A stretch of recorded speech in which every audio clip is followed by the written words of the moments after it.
Well, this is an unexpected surprise. The Great White North is actually the Great White North. Welcome to the Soul Garden on a winter edition. So this will be a very brief walk around because it's really cold and icy. But what I wanted to show you is the amount of snow. That's a 12-inch ruler, and you can see it's up to 11 inches.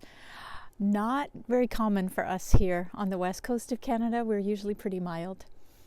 So what I've been playing with in my journaling this month is the idea that it's January and there's so much around us about, oh, it's a new year and, you know, let's make goals and all of this. And I've been holding on to that, and also the idea that, yeah, and it's still winter.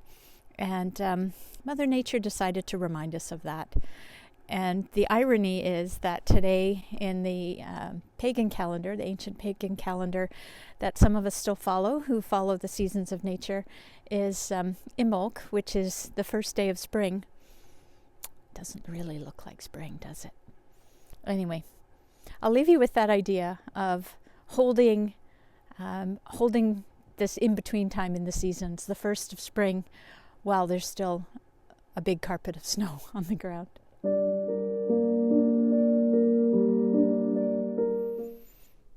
Welcome back to the Soul Garden. I'm Tracy from Nature's Heart. Those of you who are new here, thank you for joining us, and old friends, welcome back. I've been toying with the idea of coming out in the garden during the winter, and then we got this glorious snowfall, which is, depending on your perspective, of course, good or not. And I thought today was a good day to come out and share this with you. It will be very short because it is cold out here. But you can see the beautiful peace and serenity.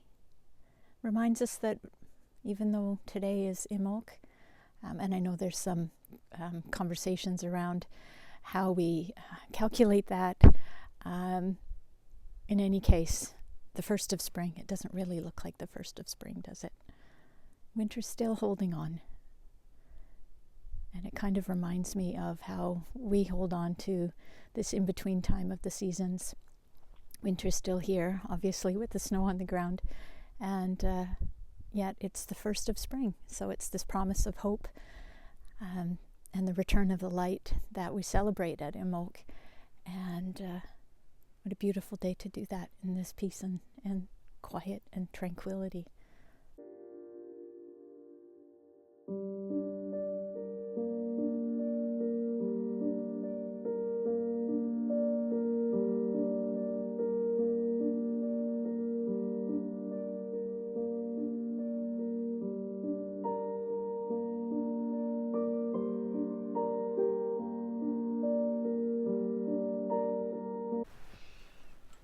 We're back indoors, hat, hair, and all.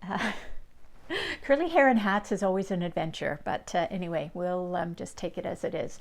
So I brought my cup of tea inside. It's nice and warm in here.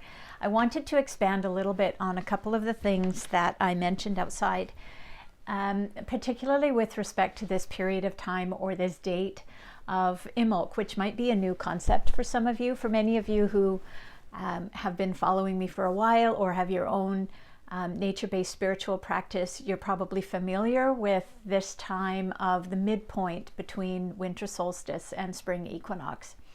And for some, it's a fixed date. Some people say it's February 2nd. Some people look at the astrology and it's there's where Aquarius is, something about 15 degrees of Aquarius. I'm not an astrologer, so that doesn't mean much to me, but for many of you, that might be extremely relevant. So what I do is I look at what's happening within me and what's happening outside, and I do consider Imbolc to be this period of time where I feel that I'm coming out of that winter slumber. And I mentioned about, this idea of January, and I recognize today's February 3rd, so it's no longer January. I recognize that. What always amazes me is it becomes January 1st and all of a sudden it's a new year and let's get going, and we need to set goals. And while that's true, I also recognize that it's winter And winter is a time of rest. Winter is a time of contemplation. It's a time of quiet and stillness. We often call winter the season of resting and reflection. And for me, that is extremely true. And this year it's been even more true. And so looking at this idea of January, we have to get up and go, that really didn't sit with me this year, especially. The last few years it hasn't, but this year it's been particularly strong. And so I have been moving slowly, and I've been playing with this idea of, yes, it's January, and yes, I want to move forward, and at the same time, it is still winter. And so this time of resting and reflecting and really considering the old patterns, what has brought me to this point, and what do I want to continue, and what really needs to stay in the past in order for me to be healthy and to grow on all levels. I work holistically, so physically, mentally, emotionally, and spiritually, looking at all of those aspects. And so Imbolc is really an important time to consider that. It's a time when winter is coming to a close. We're seeing that first speck of hope and of inspiration and optimism. And for me, it's really important that we remember that growth first occurs in the darkness of the earth. Consider the seed nestled under the depths of winter. Oh, and I can hear my husband shoveling outside. And so consider that seed. It's buried deep within the earth in the darkness and the safety of nestled in the earth's womb, so to speak. And then we get those tiny little shoots of inspiration and the promises of what's to come. And Imbolc really is that time for us to feel more hopeful, and that can be really challenging right now. We're facing some things in the world that it can be hard for many of us to feel hopeful and to feel optimistic. And for me, connecting with nature really helps to come back to that and to remember that we can have hope and we can have optimism and we can feel the stirring. We often say you can feel the sap rising.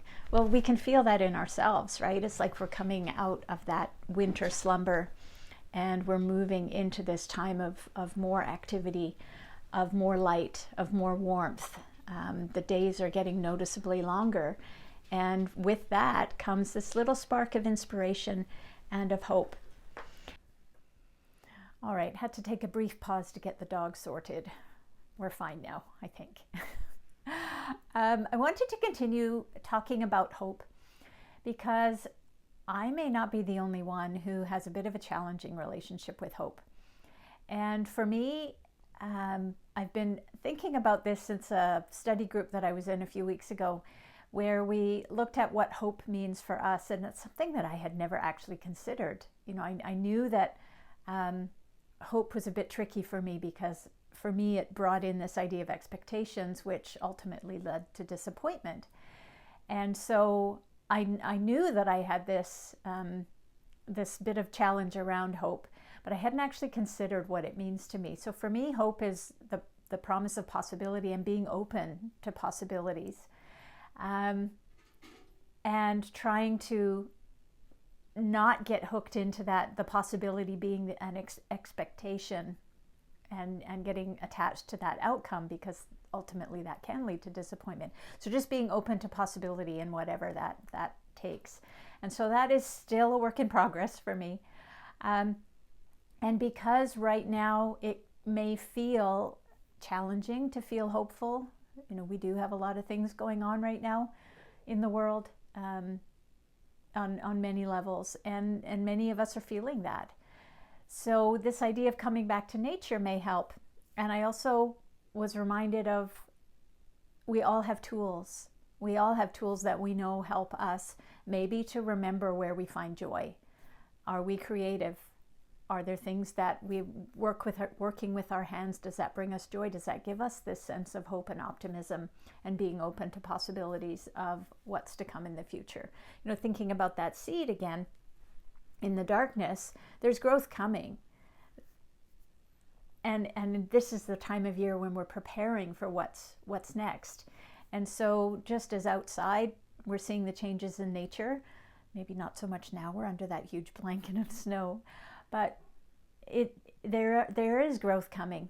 and for ourselves as well. So it's a time where we can pause and be intentional about what metaphorical seeds are we planting in our, I like to call it our soul garden, right? What are we preparing for?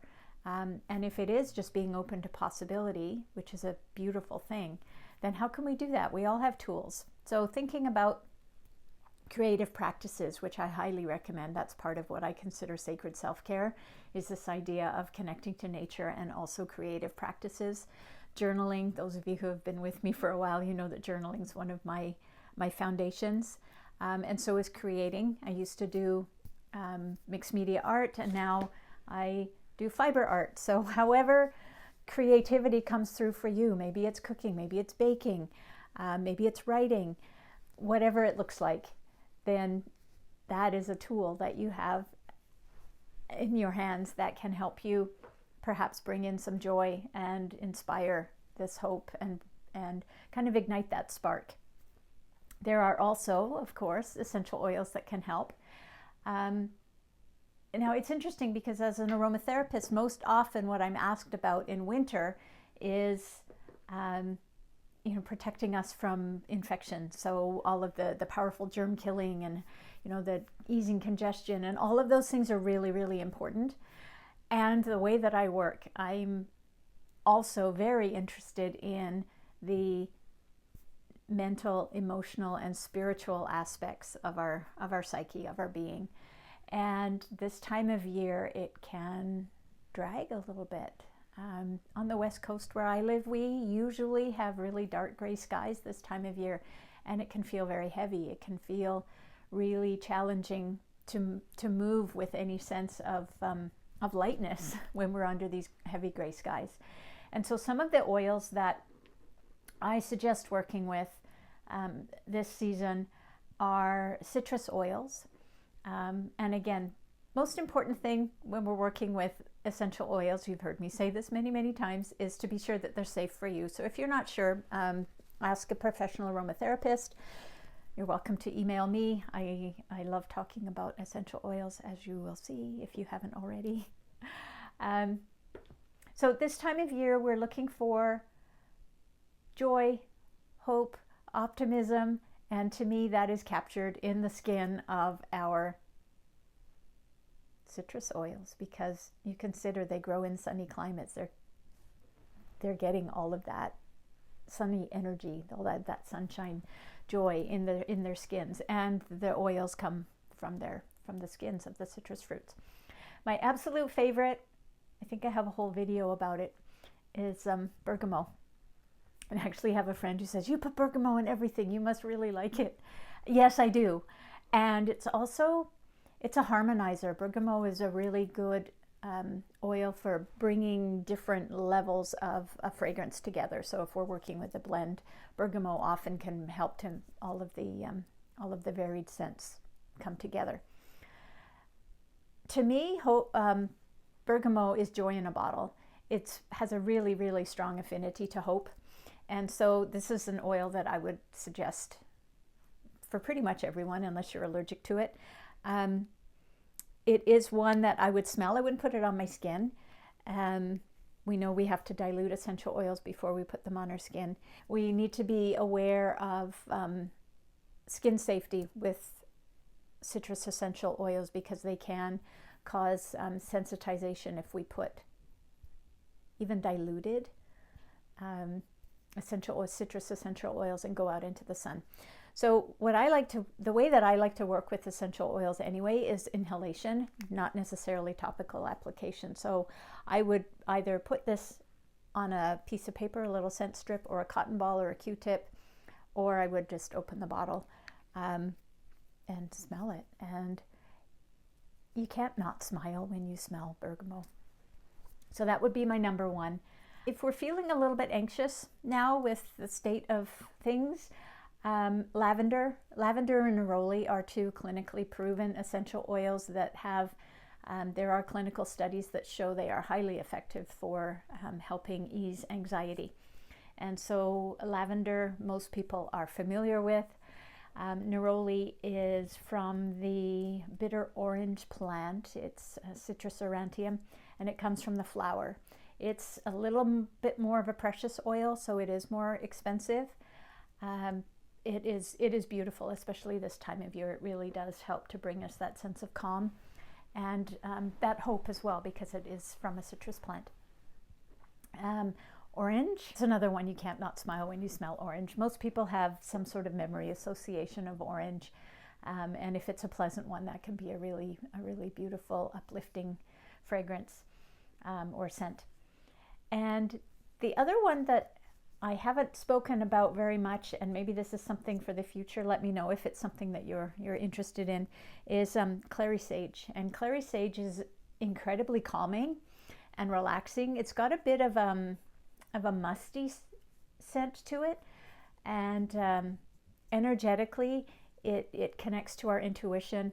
It's deeply connected to the divine feminine energies, and so this is also a nice one to work with. It can enhance dream work as well, if that's something that is of interest. So number one, if you're not sure, I would go with lavender and bergamot. Those would be the two that I would highly recommend for this season, if you need a little bit of aromatic support in getting through the next little while and igniting your own spark of hope. So as we sit at this in-between time between winter and spring, my invitation to you now is to pause and consider, what do you need? What tools do you have that can help you to find joy, to invite joy into your life, to spark your own sense of hope and optimism and inspiration? I'm sure that you can think of some. I'm also curious, this was a little bit of a longer video. What did you think? Let me know in the comments below. I'd also really be curious to know your own experience with hope, and if that's something that you have considered for yourself. So let me know in the comments. I'd like to leave you with a poem, and this is from the Complete Book of Flower Fairies by Cicely Mary Barker. And I'm going to read the Song of the Snowdrop Fairy, because at Imbolc, snowdrop is one of the symbolic flowers. The Song of the Snowdrop Fairy. Deep sleeps the winter, cold, wet, and gray. Surely all the world is dead, spring is far away. Wait, the world shall waken, it is not dead, for lo, the fair maids of February stand in the snow. And I have to show you the picture, because there is the Snowdrop Fairy. Okay. So I'll leave you with that image and poetry, and wish you all the blessings of the season, and we'll see you next time in the Soul Garden.